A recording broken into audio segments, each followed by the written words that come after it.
तो 16 नंबर तक हो गया था एक्सरसाइज में, 17 से शुरू करना है, ठीक है ना। 17 नंबर में क्या कह रहा है, 17 नंबर में एक प्लेट है जिसका एरिया 3A है और एक प्लेट ऐसे है, फिर एक और ऐसे है, एक ऐसे है। इन सब का एरिया ए है और ये दूरी जो है D है, ये B है और ये भी जो है D है। तो आप देखिए एक प्लेट जो है यहाँ पे A से जो मतलब किसी टर्मिनल A से जुड़ गया और यहाँ पे किसी टर्मिनल B से जुड़ गया। तो अगर आप देखें तो आपको 3 कैपेसिटर मिल रहा है, 1 2 3 कैपेसिटर, और तीनों कैपेसिटर ए बी और ए बी से जुड़ा है। अगर ये बी से जुड़ा है तो ये भी बी से जुड़ा है, ये भी बी से जुड़ा है। तो एक तरीके से देखा जाए तो 3 पैरेलल कैपेसिटर हो गए। क्या 3 पैरेलल कैपेसिटर हो गए?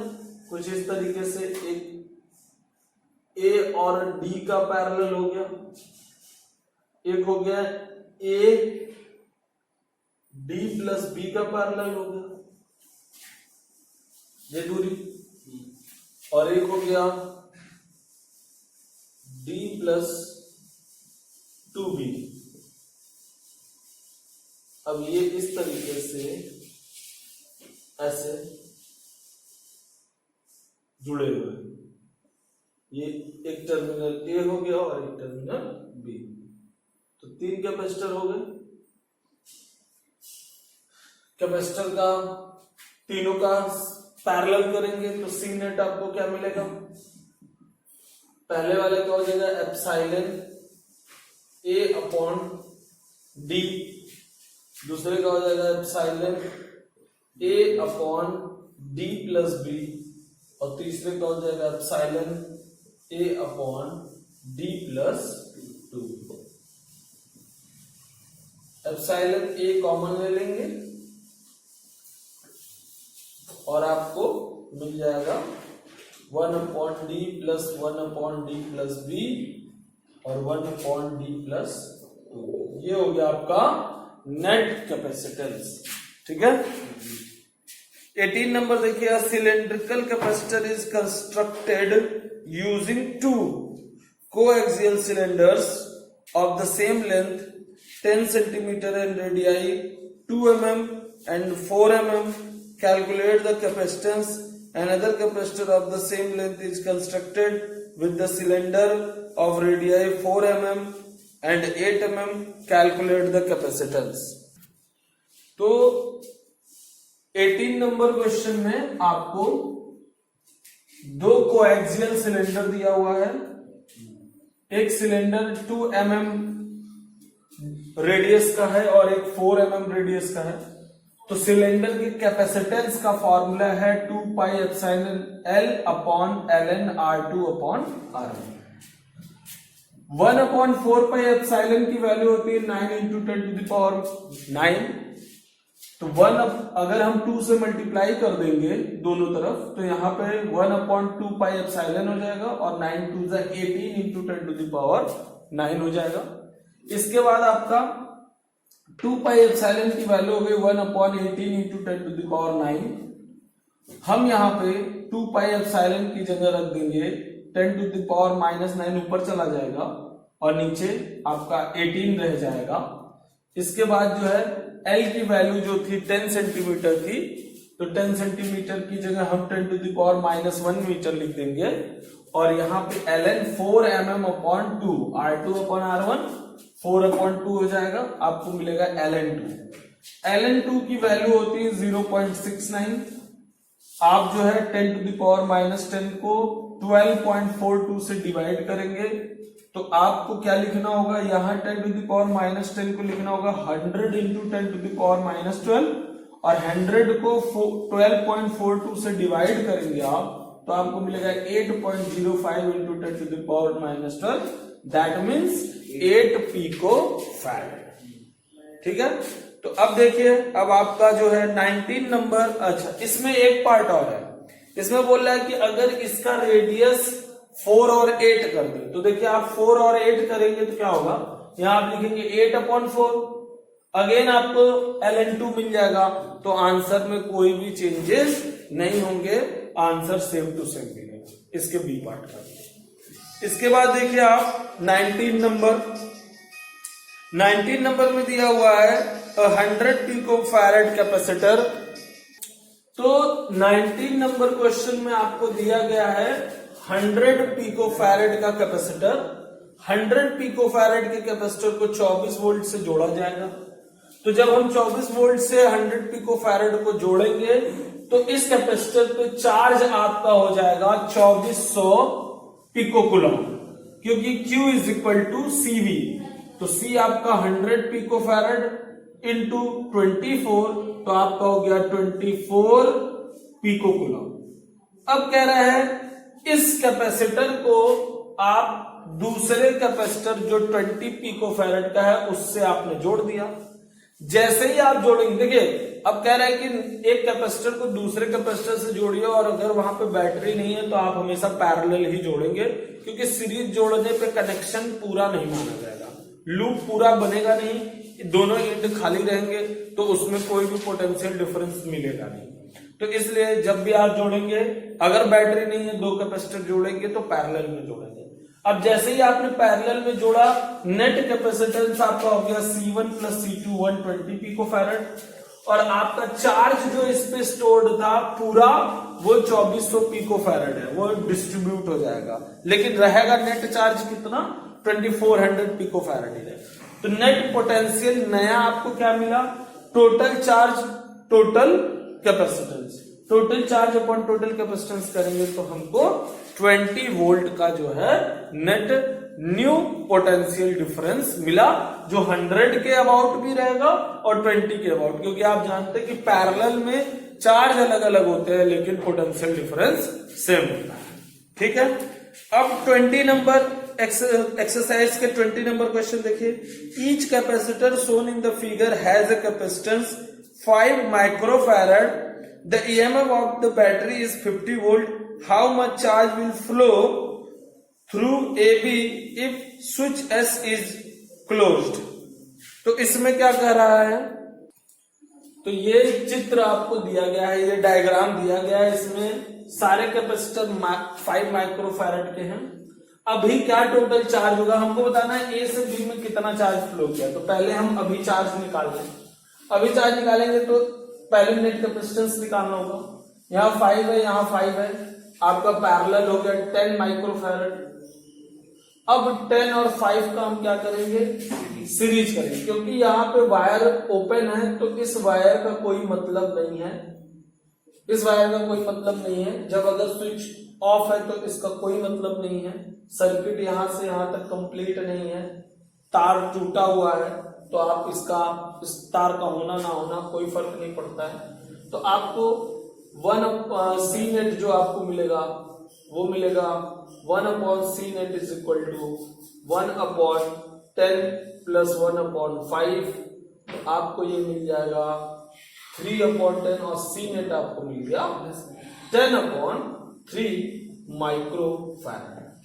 इस हिसाब से आप जो चार्ज निकालेंगे, जो ऑलरेडी पहले से उस पर Q चार्ज आपको मिलेगा, CV मिलेगा, तो नेट हो गया C इंटू V हो गया आपका 50, आपको मिलेगा 500/3 माइक्रोकूलम। अब क्या हो रहा है, अब कह रहा है कि इसको, इस स्विच को आप क्लोज कर दीजिए। अब जैसे ही हमने स्विच को क्लोज किया, अगर इसका पोटेंशियल D था तो यही वायर यहां भी है, तो इसका भी पोटेंशियल D हो जाएगा। मैंने आपको सिखाया है कि एक ही वायर से जहां तक कनेक्टिविटी रहेगी सबका पोटेंशियल सेम हो जाएगा। अब जब इसका भी पोटेंशियल D हो गया, इसका भी पोटेंशियल D हो गया, इसका पोटेंशियल डिफरेंस खत्म हो गया, 0 हो गया। अब इस कैपेसिटर में चार्ज जाएगा नहीं, अब जो चार्ज रहेगा वो सीधे वायर में जाएगा। तो इस कैपेसिटर का होना ना होना क्या हो गया, एक जैसा हो गया। अब इस कैपेसिटर की कोई वैल्यू नहीं रही, तो अब न्यू रेजिस्टेंस, न्यू कैपेसिटेंस आपको क्या मिलेगी, सी नेट जो है आपको 10 माइक्रोफैरड मिलेगा, और जो क्यू चार्ज मिलेगा आपको नया वाला, वो चार्ज आपको मिलेगा CV 10 इंटू 50 500 माइक्रोकुलम। तो आप देखिए पहले 500 अपॉन 3 माइक्रोकुलम था, अभी आपको मिला 500 माइक्रोकुलम। तो कितना डिफरेंस है, 500 माइक्रोकुलम माइनस 500 अपॉन 3 माइक्रोकुलम, और आपको मिल गया 1000 अपॉन 3 माइक्रोकुलम। ये आपका हो गया चार्ज जो बाद में फ्लो किया। तो यही आपका आंसर हो गया। आप इसको कैलकुलेट करेंगे तो आपको मिलेगा 333.3 into 10 to the power -6 coulomb, और अगर आप इसको ऐसे लिख देंगे 3.3 into 10 to the power -4 coulomb. तो पहले आपके पास 500 अपॉन 3 माइक्रोकुलम था, बाद में 500 माइक्रोकुलम गया, तो AB से बाद में कितना चार्ज फ्लो किया, 500 माइनस 500 अपॉन 3 माइक्रोकुलम, ये चार्ज है। अब देखिए 21 में the particle P shown in the figure has a mass of 10 mg and a charge of -0.01 microcoulomb. Each plate has a surface area 100 centimeter square on one side. What potential difference we should be applied to the combination to hold the particle P in equilibrium? तो इस question में जो है आपको दो capacitor दिया हुआ है 0.04 माइक्रोफैरड का।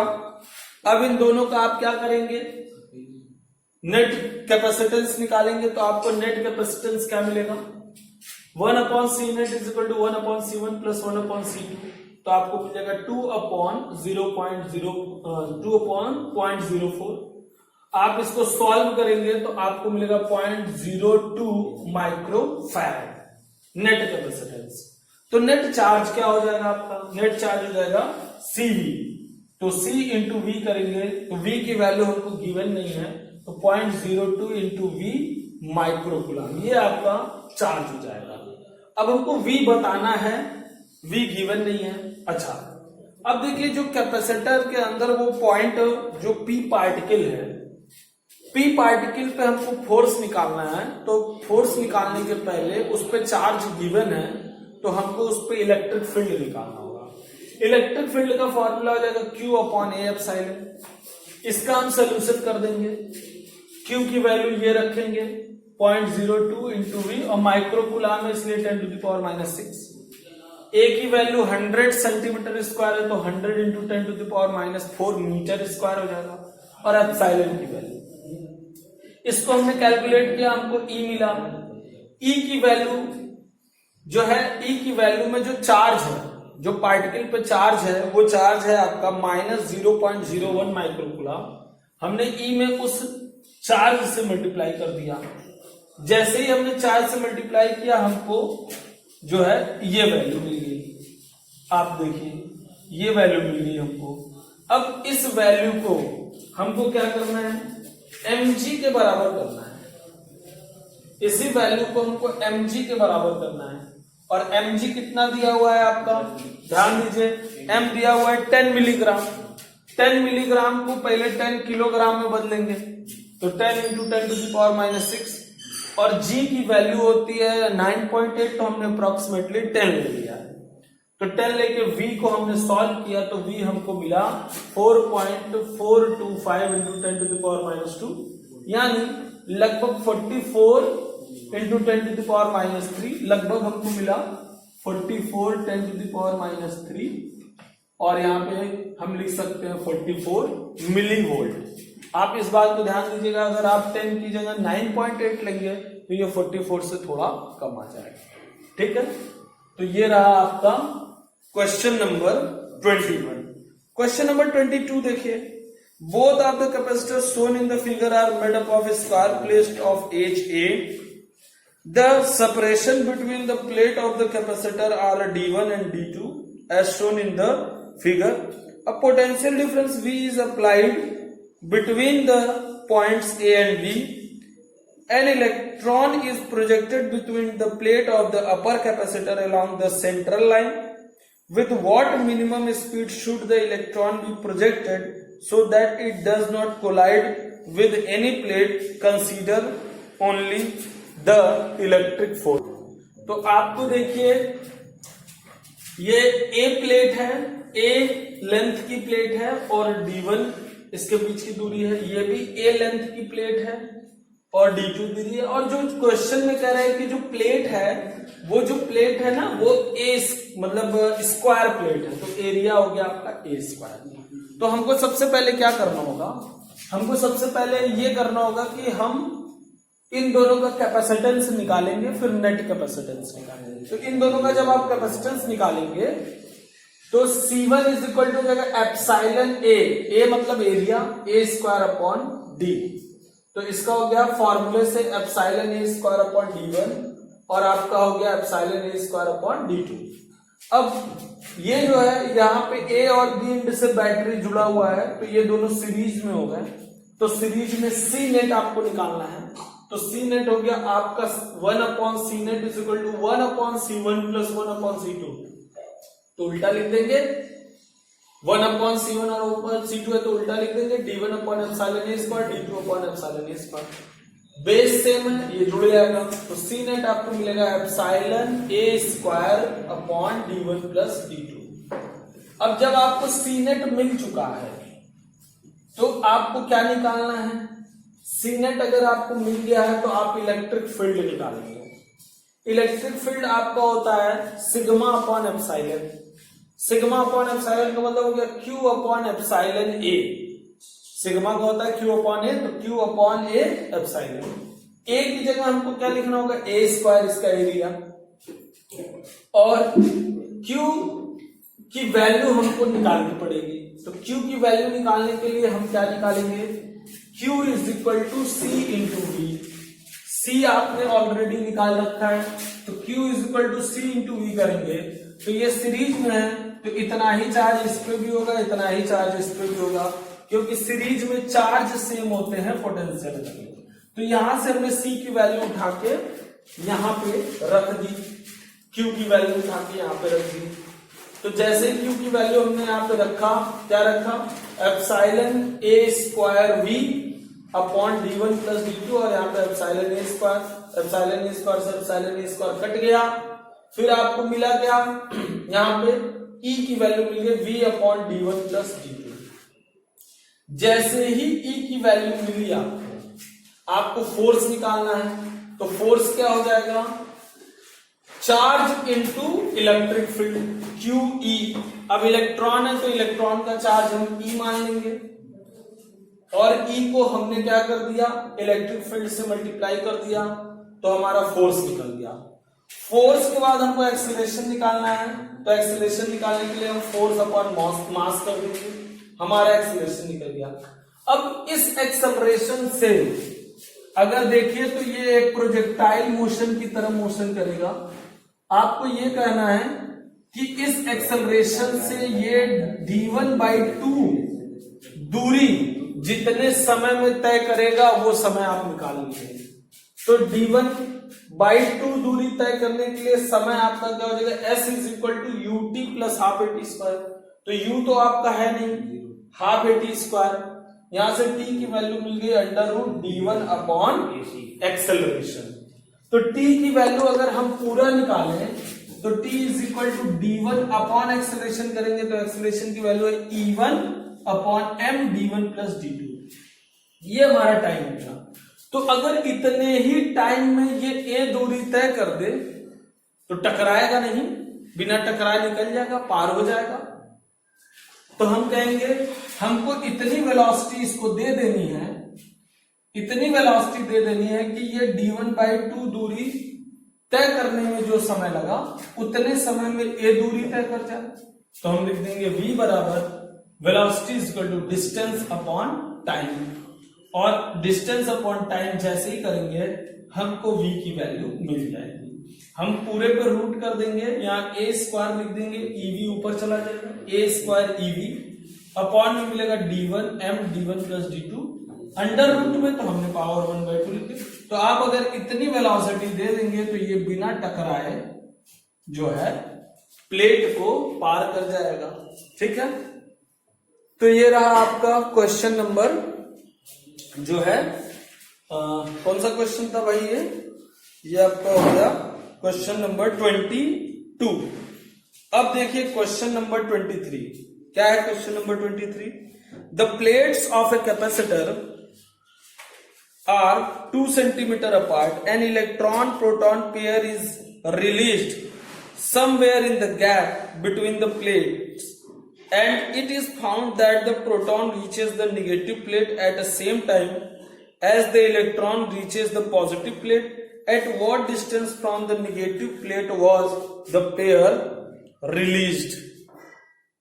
तो 23 नंबर क्वेश्चन में जो है एक कैपेसिटर है, उसके बीच में 2 सेंटीमीटर का गैप है। कह रहा है कि हम इलेक्ट्रॉन प्रोटॉन पेयर को कहां पे लाके रख दें, किस पोजीशन पे, पहले प्लेट से कितनी दूरी पे लाके रख दें कि इलेक्ट्रॉन और प्रोटॉन दोनों एक ही टाइम पे, सेम टाइम पे जाके प्लेट पे लग जाए। तो ये बताइए, इलेक्ट्रॉन को पॉजिटिव खींचेगा, प्रोटॉन को नेगेटिव खींचेगा। ठीक है, दोनों पे फोर्स लगेगा। दोनों पे फोर्स क्या लगेगा? दोनों पे जो फोर्स लगेगा वो इलेक्ट्रिक फील्ड इनटू चार्ज लगेगा। तो प्लेट का जो इलेक्ट्रिक फील्ड होता है Q/ε होता है, खैर उसकी बात नहीं है। यहां पे आप फोर्स निकालेंगे, इलेक्ट्रॉन पे फोर्स निकालेंगे Fe is equal to EQ, और प्रोटॉन पे फोर्स निकालेंगे Fp is equal to EQ, क्योंकि दोनों का चार्ज सेम है, दोनों के इलेक्ट्रिक फील्ड सेम है, प्लेट के अंदर ही है दोनों, तो इसलिए दोनों का फोर्स सेम हो गया। लेकिन जब आप एक्सेलरेशन निकालेंगे इलेक्ट्रॉन का तो आप लिखेंगे force upon mass of electron, तो EQ हो गया फोर्स और मास ऑफ इलेक्ट्रॉन हो गया। फिर जब आप प्रोटॉन का एक्सेलरेशन निकालेंगे तो आप लिखेंगे force upon mass of proton. तो इस तरीके से दोनों का एक्सेलरेशन निकल गया। जब दोनों का एक्सेलरेशन निकल गया, अगर किसी भी पार्टिकल का आपको एक्सेलरेशन निकल जाता है तो वो कितनी दूरी तय करेगा? इनिशियल वेलोसिटी अगर 0 है तो s is equal to ut plus half at²। तो इलेक्ट्रॉन द्वारा चली गई दूरी s electron is equal to ut है ही नहीं, प्लस हाफ at²। तो यहां पे इलेक्ट्रॉन का एक्सेलरेशन लिखेंगे, और प्रोटॉन के द्वारा चली गई दूरी ut है ही नहीं 0, हाफ at² में प्रोटॉन का एक्सेलरेशन लिखेंगे। तो अब ये इन दोनों दूरियों को चलने में जो समय, वो समय बराबर लगा है, दोनों में t समय लगा है। तो पहले वाले से t अगर हमने निकाला तो हमको मिलेगा 2se upon a under root में t² है तो उसका रूट कर देंगे। इसी तरह इस वाले से t निकालेंगे तो हमको मिलेगा 2sp upon ap under root में। अब दोनों टाइम सेम है तो राइट हैंड साइड सेम है तो लेफ्ट हैंड साइड भी इक्वेट हो जाएंगे। 2 से 2 एलिमिनेट हो जाएगा, रूट से रूट हटा देंगे और हमको मिलेगा SE upon SP is equal to AE upon AP। अब AE अपॉन AP, AE की वैल्यू हम लिखेंगे EQ बाई M और AP की वैल्यू लिखेंगे EQ बाई MP। EQ से EQ एलिमिनेट हो जाएगा और SE अपॉन SP मिलेगा MP अपॉन ME।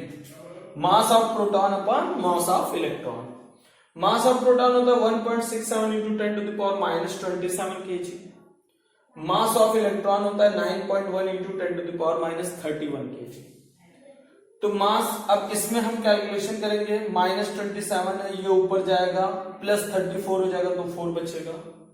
तो 1.67 into 10 to the power 4 upon 9.1, ये आपका हो जाएगा 167,000 अपॉन 91।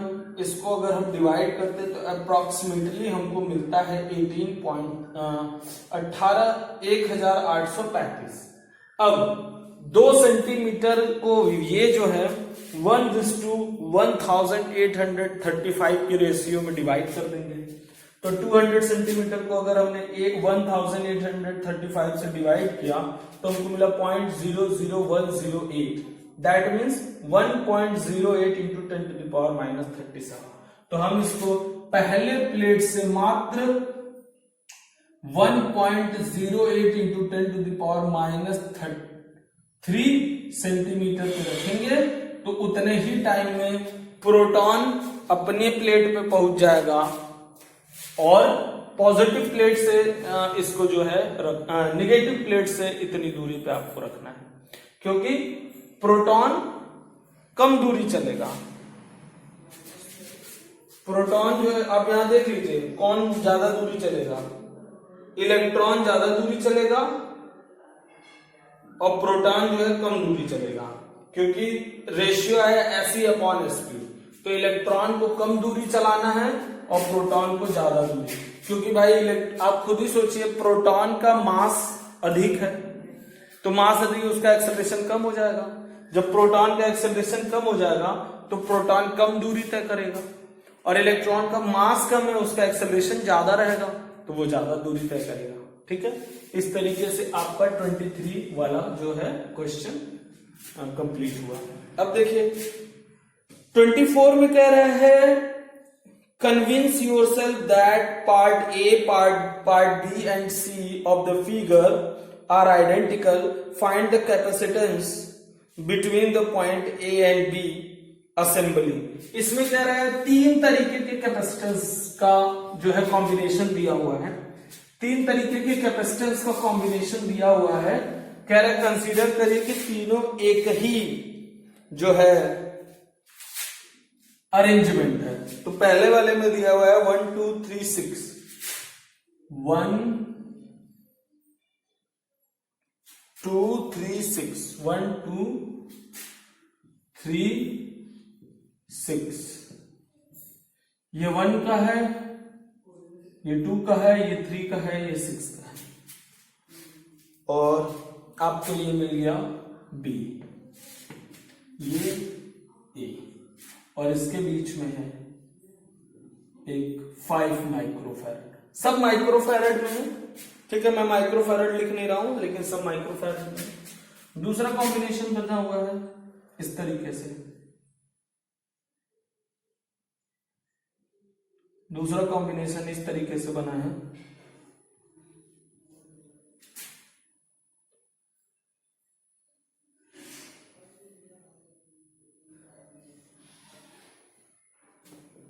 दूसरा कॉम्बिनेशन इस तरीके से बना हुआ है 1 2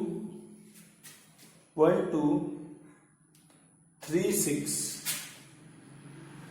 5, और ये आपका B है, ये आपका A है।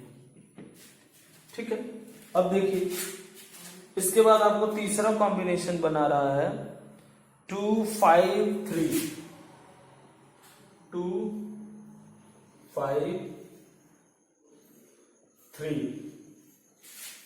और 2 5 3 में आपको क्या कर रहा है, एक 1 दे रहा है, 2 5 3, एक 1 का लगाया यहां से यहां तक, और एक 6 का लगाया यहां से यहां तक। ये हो गया आपका A और B। अब आप देखिए आपको ये कह रहा है कंसीडर करिए कि ये तीनों एक ही तरीके के कॉम्बिनेशन है। अब ध्यान से समझिएगा, अगर हम देखें, अगर हम इसको C और D बोलते हैं तो आप ध्यान से देखिए पहले वाले में A से C के बीच में 1 माइक्रोफैरड है, C से B के बीच में 3 माइक्रोफैरड है। ध्यान से देखते चलिए, A से C के बीच में 1 माइक्रोफैरड, C से B के बीच में 3 माइक्रोफैरड, C से D के बीच में 5 माइक्रोफैरड, और A से D के बीच में 2 माइक्रोफैरड, और D से ये, अगर ये B है तो ये भी B होता है, ये भी B होता है, अगर ये A है तो ये भी A, ये भी A, एक ही वायर से जुड़े हुए सेम होते हैं। और आपको मिल गया D से B आपको 6 माइक्रोफैरड, D से B आपको मिल गया 6 माइक्रोफैराड। 6 मिल गया आपको, 5 है, पांचों मिल गया 1 2 3 4 5। इसमें अब देखिए इस वाले में देखिए, अगर ये A है, अगर मैंने इसका नाम C रख दिया और इसका नाम D रख दिया, क्योंकि मैंने यहाँ पे भी A है तो C रखा है, D रखा है, तो यहां बताइए AC के बीच में 1 माइक्रोफैराड। देखिए फिर से देखिए AC के बीच में 1 माइक्रोफैराड हमने लिख दिया। हम फिर उसी चीज को क्या लिखें, आप समझते चलिए। AC के बीच में एक हो गया 1 माइक्रोफैराड का, CB के बीच में 3 माइक्रोफैराड, CB के बीच में 3 माइक्रोफैराड हो गया। CD के बीच में देखिए बाहर से है, C से D के बीच में 5, तो C से D के बीच में 5 हो गया। फिर आप देखिए CB के बीच में, या आप देखिए AD के बीच में 2 है, यहाँ AD के बीच में 2 है, और आपका DB के बीच में 6 है, तो DB के बीच में 6 है। तो ये और ये दोनों एक ही टाइप के हो गए।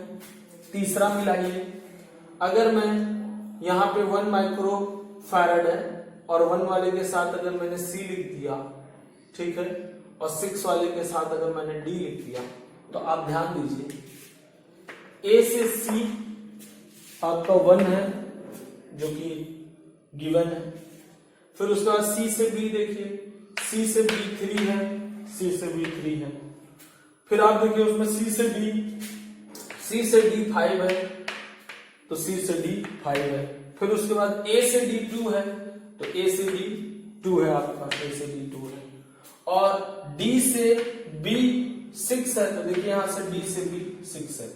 तो इससे ये प्रूव हुआ कि ये तीनों कॉम्बिनेशन क्या है, एक ही है। ये ऐसे बनाओ, चाहे आप ऐसे बनाओ, चाहे ऐसे बनाओ, बात एक ही है। अब ध्यान दीजिएगा